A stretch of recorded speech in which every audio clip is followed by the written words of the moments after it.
श्री गजानन विजय ग्रंथ अध्याय 5. श्री गणेशाय नमः.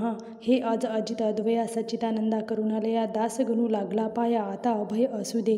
मी हीन दीन पातकी नर नाही कोणता अधिकार सर्व बाजूंनी लाचार आहे मी देवदेवा परी अत्यंत हिनावरी थोर सर्वदा कृपा करी पहा अंगी लावली खरे विभूती श्री शंकराने तो हिनांचा हीनपणा थोराना आणि कमीपणा हे जाणून नारायण गणू हा ठेवा संग्रही सर्व लाड लेकरांचे माताती पुरवी साचे आहे दास गणूचे ओजे सर्व तुझ्या शिरी जैसे करशील तैसे करी परी दया असू दे अंतरी देवा तुझ्या बळावरी दास गणूच्या साऱ्या उड्या गजानन असता शेगावी यात्रा येई नित्य नवी ती कोठवरी वर्णावी पहाड न लागे तियेचा महिमा तो वाढला फार म्हणून गजानन साधूवर ती उपाधी करण्या दूर भटकू लागले काननी महिना महिना तिकडेच राहावे वाटेल तेथेच बैसावे कोणाशी न मोगू द्यावे चरित्र आपुले यतुलेही श्रोते एका समयासी महाराज पिंपळगावासी गेले तेथे गोष्ट कैसी झाली ते अवधारा त्या पिंपळगावाच्या शिवारात होते एक अरण्यात शंकराचे मंदिर सत्य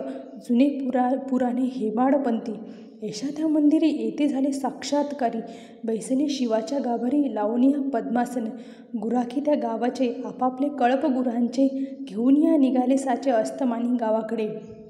मंदिरापुढे तत्वता एक लहान ओढा होता तेथे पाणी पाजण्याकरिता गुराखी पातले कोणी सहज मंदिरात गेले वंदने शिवाप्रत तो तेथे पाहून समर्थ आश्चर्यचकित झाले. मुले म्हणती या मंदिरी कोणी न पाहिला आजवरी पुरुष बसलेला निर्धारी अस्तमानाच्या समयाला काही गुराखे बाहेर आले इतरा बोलावू लागले काही तेथेच बैसले सत्पुरुषाचे समोर परी साधू बोलेना डोळे मुळीच उघडीना याचे कारण कळेना त्या गुराखी अर्भकांसी कोणी म्हणती थकलेला हा साधू दिसतो भला शक्तीमुळे नुरली त्याला बोलावया कारणे कोणी म्हणती उपवासी असावा निश्चयसी थोडी भाकर तयासी देव आपण खावया ऐसे म्हणून भाकर धरली मुखासमोर भाविक मूळची गुराखी पोरं हलवू लागली समर्थाला परी साधू हालेना मुखी शब्द बोलेना म्हणून साऱ्या गुराख्यांना नवल वाटले विशेष गुराखी आपसात बोलती याची मुळी न कळे स्थिती जरी मेला म्हणावा निश्चिती तरी आहे बसलेला अंगणा झाले थंडगार ऊन आहे साचार यावरून हा जिवंत नर आहे यात शंका नको कोणी म्हणे असेल भूत मायावी रूप दावित कोणी म्हणे हे तर सत्य शिवापुढे ना भूत येई कोणी म्हणती स्वर्गीचा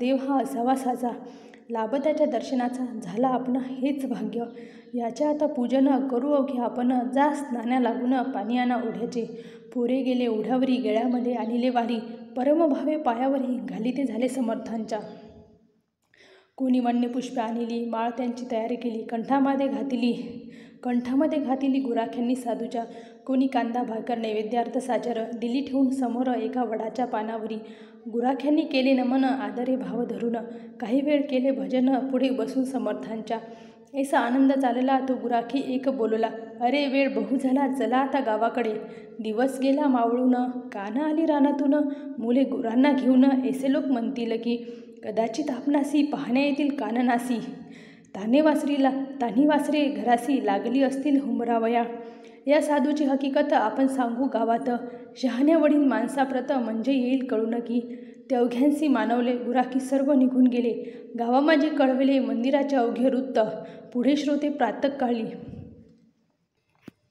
आली गावाची मंडळी समर्थासी पाहण्याभली गुराख्यांच्या बरोबर जैसा काल होता बैसला तैसाच आता पाहिला भाकरीसीना स्पर्श केला ती जशीच्या तशीच आहे की म्हणू लागले गावकरी हा योगी पुरुष कोणीतरी आहे बैसला मंदिरी सांप्रत या शंकराच्या कोणी ऐसे बोलेले शिवपिंडीच्या बाहेर आले आपण हा दर्शन द्याभले चला नेऊया गावात हा समाधी उतरील तेव्हा काही बोलेलं ही उतरण्या आहे वेळ त्याला त्रास देऊ नका बंगाल देशी जालंधर 12 वर्ष झाले स्थिर समाधीच्या जोरावर गर्ते माझे ख्यात आहे ऐसी भोवती झाली एक पालखी आणवली त्यात उचलून ठेवली समर्थांची मूर्ती पहा ग्रामातील नारीनर अवघे होते बरोबर पुढे वाजंत्र्याचा गजर होत होता विबुध हो मधून तुळशी फुले पौर टाकीत होते भले समर्थांचे अंग झाले गुलालाने लालीलाल घंटा घड्याळे वाजती लोक अवघे भजन करती जय जय योगीराज मूर्ती ऐसे उंच स्वराने मिरवणूक आली गावात मारुतीच्या मंदिरात बसविले आणून सद्गुरुनाथ एका भव्य पाटावरी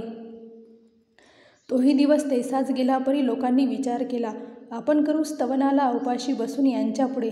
ऐसा जो ते विचार करीती तो आले देहावरती. श्री गजानन सद्गुरुमूर्ती मुकुटमणी योग्यांचे. मग काय विचारता आनंद झाला समजता. प्रत्येक स्त्रीपुरुष ठेवी माता स्वामींच्या चरणावरी. नैवेद्याची धूम झाली ज्याने त्याने आणली पात्रे ती वाढून भली मारुतीच्या मंदिरात. त्या अवघ्यांचा स्वीकार समर्थ केला थोडाफार. हळूपाळीत साचार ही वार्ता श्रुत झाली. पुढे दुसऱ्या मंगळवारी पिंपळगावचे गावकरी आले बाजारा निर्धारी शेगावा कारणे. ते शेगावच्या लोकांशी सहज बोलले प्रेमेसी. आमच्याही गावाशी आलाय अवलिया थोर अधिकारी. प्रत्यक्ष आहे श्रीहरी. धन्य पिंपळगाव नगरी. पाय लागले साधूचे. आम्ही तया योगीवरा कोठे न जाऊ देऊ खरा. निधी चालत आला घरा त्याते कोण दवडी हो. शेगावचे बाजारात जिकडे तिकडे हीच मात. बंकटलाला झाले श्रुत वर्तमान ती अवलियाचे.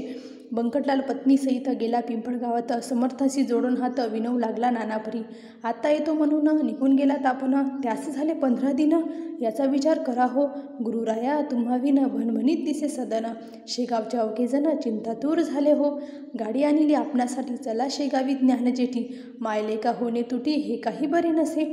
कित्येक दयाळा आपुले भक्त राहिले असती उपोषित. ते शेगाव शहरात नित्य दर्शन घेणारे. तुम्ही न आल्या शेगावी मी ही तनू त्यागीन भरवी. आमुची सांगा पुरवावी आळ कोणी गुरुवर्या. बंकटलाल ऐसे बदले. महाराज गाडीवरी बसले. शेगावासी निघाले पिंपळगावा सोडून. जैसा मागे गोकुळाला न्याया कृष्ण अक्रूर आला तैसा बंकटलाल भासला अक्रूर पिंपळगावाते. पिंपळगावाच्या लोकांप्रती बंकटलाल समजाविती. नका हो दुःखित चित्ती जातीन कोठे लांब साधू. वाटेल तेव्हा दर्शना यावे हेतू आपले पुरवावे. जेथल्या तेथे असू द्यावे या अमूल मूर्तीला. बहुतेक पिंपळगावाचा बंकटलाल सावकार साचा. मनोभंग साऊचा करण्या कुळांची छाती नसे. चुरमुऱ्याचे लाडू खाता पिंपळगाव बसले स्वस्त. महाराज बसून गाडीत जाऊ लागले शेगावा. पती जाता गुरुमूर्ती. बोलली बंकटलालाप्रती. ही का साऊची होय रीती. माल दुसऱ्याचा बळी न्यावा. म्हशी यावया तुझ्या घरी भय वाटते अंतरी. तुझ्या घरची नाही बरी रीत हे मी पाहतो. लक्ष्मीजी लोकमाता महाविष्णूची होय कांता. जिची अगाध असे सत्ता तिलाही तो कोंडिले. येथे माझा पाड कोण म्हणून गेलो पळून. जगदंबेचे पाहून हाल माझे चित्त भ्याले. ऐसे एकता हसू आले बंकटलालाप्रती भले. विनयाने भाषण केले ते एका सावचित्ते. बंकट बोले गुरुनाथा माझ्या कुलपाने भ्याली माता. आपुला वास तेथे होता म्हणून झाली स्थिर ती. जेथे बाळ तेथे आई तेथे दुजाचा पाड काही. आपुल्या पायापुढे नाही मला धनाची किंमत. तेच माझे धन थोर म्हणून आलो इथवर. माझे न उरले आता खरं ते सर्वस्वी आपुले. घर मालका कारण शिपाई आडवी कोठून. जैसे तुमचे इच्छिल मन तैसेच तुम्ही वागावे. इतकीच माझी विनंती शेगावी असो वस्ती. धेनू काननाते जाती परी येथे घरी पुन्हा. तैसेच तुम्ही करावे अवघ्या जगा उद्धरावे. परी आम्हा न विसरावे शेगावी यावे वरचेवर. ऐसी समजूत घालून शेगावी आणले गजानन.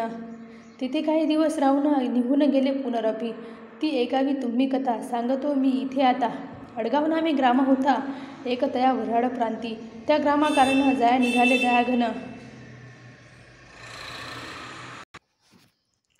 प्रातकाळी चुकवून नजर शेगावकरांची. महाराजांची चालगती वायूची या समान होती. अंजनी तनय मारुती आला काय वाटे पुन्हा. मास होता वैशाख 16 कलांनी तपे अर्क. क्वचित न कोठे न राहिले उदक ऐसा प्रखर उन्हाळा. माध्यानीच्या समयाला अकोली गावापासी आला. हा योग योगेश्वर साधू भला श्री गजानन महाराज. तो काय घडले वर्तमान समर्थासी लागली तहान. करे ती चौफेर अवलोकन तो उदक कोठे दिसेना. गावाटे चालल्या धारा घामाच्या त्या एकसरा. अधरोष्ट तो सुकला खरा उदक अविन समर्थांचा. ऐशा दुपारच्या हसरी भास्कर नामे शेतकरी. घालीत होता पाडी खरी आपुल्या त्या शेताला. शेतकऱ्याची पाहत स्थिती ती अवघ्यात मुख्य असती. कृषीबल हा निश्चिती अन्नदाता जगाचा. अंगी हेसे मोठेपण परी सोशी यातना दारुण. बिचाऱ्यांना ऊन तहान सोसणे भाग असे की. त्या अकोलीच्या शिवारात जलाचे दुर्भिक्ष अत्यंत. एक वेळा मिळेल घृत परी अभाव पाण्याचा. आपणा ते प्यावेसी भास्कराने शेतासी आणले खापराच्या घागरीसी. उदक होते गावातून पाठीशी ती भागर डोई जलाची घागर. ऐसा होता प्रकार शेतामाजी येण्याचा. ती घागर झुडपाखाली होती भास्करे ठेविली. त्या ठिकाणी स्वारी आली. भास्करा जल मागाव्या. समर्थ म्हणती भास्कराला तहान बहुत लागली मला. पाणी देबा प्यावायला नाही ऐसे म्हणू नको. पुण्य पाणी पाजण्याचे आहे बापा थोर साचे. पाण्या वाचून प्राणाचे रक्षण होणे अशक्य. धनिक पानपोया घाली ती हम रस्त्याच्या पथावरती, याचे कारण शोधचित्ती म्हणजे येईल कळोनं. भास्कर बोले त्यावर, तू नंगा धूत दिगंबर, तुला दांडग्या पाजिता निर, पुण्यलाभ कशाचा, अनाथ पंगू दुबळ्यांसाठी त्या पुण्याच्या शोभती गोष्टी, वा जो समाज हितासाठी झटे त्यासी सहाय्य करा. ऐशी शास्त्राचे आहे वचन, तुझ्यासारख्या मैंदा कारण आम्ही पाजिता जीवन ते उलटे पाप होय. भूतदयेचे तत्वे भला सर्प कोणी का पोसला, वा जागात चोरट्याला देती सदनी काय कोणी. तू भीक मागून घरोघर केलेच पुष्ट शरीर, भारभूत साचार झाला सापुल्या कृतीने. मी माझ्यासाठी घागर आणली सकाळी डोक्यावर, त्या आयत्या पिठ्यावर रेघोट्या तू ओढू नको, तुला ना देणार पाणी नको करू रे विनवणी. जा जा करी येथून काळे आपले चांडाळा, तुझ्यासारखे निरुद्योगी जन्मले आमच्यात जागजागी, म्हणून झालो अभागी आम्ही जाऊ खंडात. हे भास्कराचे भाषण समर्थाने ऐकून थोडे करुणी हास्यवदन निघून गेले तेथून या. थोड्या दूर अंतरावर एक होती साज विहीर, तिकडे धाव अखेर घेतली स्वामीरायांनी. स्वामी तिकडे जाऊ लागता, भास्कर झाला बोलता उच्च स्वरे, वेडारुत तिकडे कशाला जातोस, ती कोरडी ठणठणीत आहे वीर जाण सत्य, पाणी या एका कोसात नाही कोठे जाण विषा. समर्थ बोलले त्यावरी, ही सत्य तुझी वैखरी, विहिरीत पाणी नाही जरी परी करीतो प्रयत्न, तुझ्यासारखे बुद्धिमान जलाने होती हैराण. ते मी नयनी पाहून स्वस्थ ऐसा बसलो जरी, तरी समाजहितासाठी काय मी केली सांग गोष्टी, सहाय्य होतो जगजेठी हेतू शुद्ध असल्यावर. समर्थ आले विहिरीपाशी, तो थेंब नाही तियेशी, हताश होऊन वृक्षापाशी बैसले एका दगडावर, डोळे मिटूनी केले ध्यान, चित्ती साठविला नारायण, जो सच्चिदानंद दयाघन दिनोद्धार जगद्गुरु. समर्थ म्हणती देवदेवा, हे वामना वासुदेवा, प्रद्युम्ना राघवा, हे विठ्ठला नरहरी. देवा ही आकुली पाण्या वाचून त्रस्त झाली, ओलही न राहिली कोठेच देवा विहिरीतून, मानवी यज्ञ अवघे हरिले म्हणून तुझला प्रार्थिले. पाव आता जगन मावले पाणी देया विहिरीला, तुझी करणी अघटित, जेन घडे ते घडवीसी सत्य. मांजरे जळत्या अव्यात पांडुरंगा तू रक्षिली, प्रल्हाद भक्त करण्या खरा स्तंभी प्रगटलास जगदोद्धारा. 12 गाव वैश्वानरा बक्षिले तो गोकुळात, कर नखाग्री धरिला गिरी तूच किरे मुरारी. तुझ्या कृपेची नये सरी जगत्रयी कवनास, दामाजी पंत ठाणेदार त्याच्यासाठीच झाला महार. चोक्यासाठी ओढिली ढोर पाखरे रक्षिली माळ्याची, उपमन्यूसाठी भला शिर समुद्र तुवा दिला. तहान नामदेवाला मारवाडात लागली जे, ते तुम्ही कौतुक केले निर्जलता प्रांती भले. नाम्यासाठी भराविले जल हे आन ध्यानात, ऐसे विनविता ईश्वरा विरी लागी फुटला झरा. उफळ्याचा साजिरा वीर भरले क्षणामध्ये, सहाय्य झाल्या जगन्नाथ काय एक नाते होतं. ईश्वरी सत्ता अगाध सत्य, जेना घडे तेच घडवी. ते तपानी समर्थ प्याले ते भास्कराने पाहिले, चित्त त्याचे घोटाळले काही नच चाले तर्क त्याचा. वर्ष झाली 12 जल नाही या विहिरीस, तिलाच एका गटकेस याने जलमय केली की. यावरून हा कोणीतरी खचित आहे साक्षात्कारी, बळेच फिरतो पिशापरी हे आता समजले. शेतीचे काम सोडून भास्कराला धावून धरिता झाला दृढ चरण, मुखे स्तोत्र आरंभिले. हे नरदेहधारी परमेश्वरा, हे दयेच्या सागरा, लेकरांसी कृपा करा. अर्भक मी तुमचे असे, तुम्हा ते ना जाणून मी बोललो टाकून. आता पस्तावा झाला पूर्ण, क्षमा त्याची करा हो. टाकून बोलता गवळणी, रागावला ना चक्रपाणी. दयाळा बाह्य वेशाने तुझ्या मजला ठकविले, त्याचे तूच निरसन केले चमत्कार दाखवून. भगवंताचे देवपण कृतीनेच कळले की, तैसा तुझा अधिकार केवढा तरी आहे थोर. ते कळले साचार या जलाच्या कृतीने. काही असो सद्गुरुनाथा, मी न सोडी तुम्हा आता. लेकराने भेटता माये कोठे न राहावे की. खोटी ही प्रपंच माया आले आज कळोनिया, आता परते न लोटा या दीना अर्भका कारणे. भास्कराचे समर्थ म्हणती, ऐसा न होई दुःखित चित्ती, आता घागर डोक्यावरती गावातून आणू नको. तुझ्यासाठी हे जीवन विहिरीत केले निर्माण, आता कशाची नोडलीवान मग का प्रपंच टाकीशी. पाणी आले तुझ्याकरिता बगीचा तो लावा आता. भास्कर म्हणे गुरुनाथा, हे आमिष दावू नका. माझा नीच हीच विहीर, कोरडी ठणठणीत साचार. होती दयाळा आजवर थेंब नव्हता पाण्याचा, ती विहीर फोडण्याला तुम्हीच हा प्रयत्न केला. साक्षात्काराचा लाविला सुरुंग खडक फोडावया, तेने हा फुटला खडक. भावाचे लागले उदक, आदामुळा निशंक भक्तिपंथाचा लावीन मी. वृत्तीच्या मेदनी ठाई फळ झाडे ती लावीन पाही.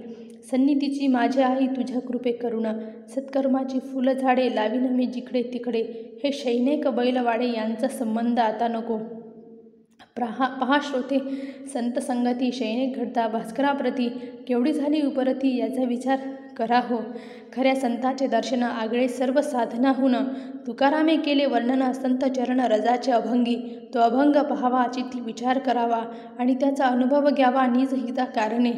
पाणी लागले विहिरीस ही वार्ता आसपास, पसरता जन दर्शनास धावू लागले स्वामींच्या.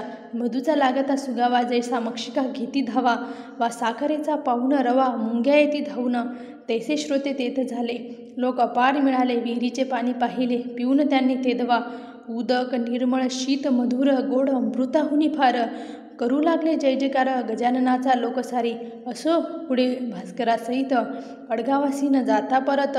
महाराज आले शेगावात श्री गजानन सिद्धयोगी. स्वस्ती श्री दासगणू विरचित हा श्री गजानन विजय नामे ग्रंथ. हो जगासी आदर्शभूत संत महिमा जाणाव्या.